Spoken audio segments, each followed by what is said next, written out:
جیسا کہ آپ جانتے ہیں کہ 6 مئی سے ہندوستان اور پاکستان کے درمیان جنگ جاری ہے۔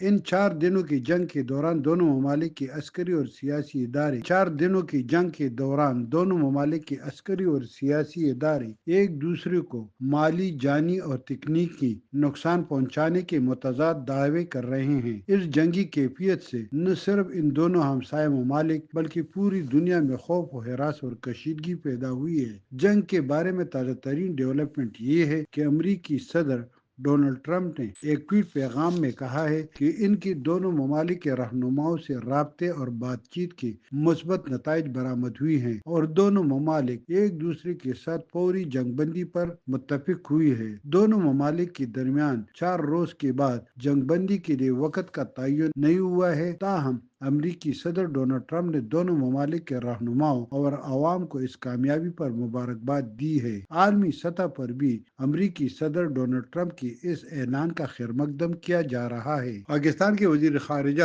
اور نائب وزیر اعظم اسحاق ڈار نے پاکستان اور بھارت کے درمیان جنگ بندی کی تصدیق کر دی ہے۔ سرکاری طور پر جاری کردہ بیان میں انہوں نے کہا ہے کہ پاکستان اور بھارت نے فوری طور پر جنگ بندی پر اتفاق کیا ہے۔ وزیر خارجہ اسحاق ڈار کے بقول پاکستان نے ہمیشہ اپنی خود مختاری اور علاقائی سالمیت پر سمجھوتہ کیے بغیر خطے میں امن و سلامتی کے لیے کوششیں کی ہے۔ شمیم شاہد، میدان ڈیجیٹل، پشاور۔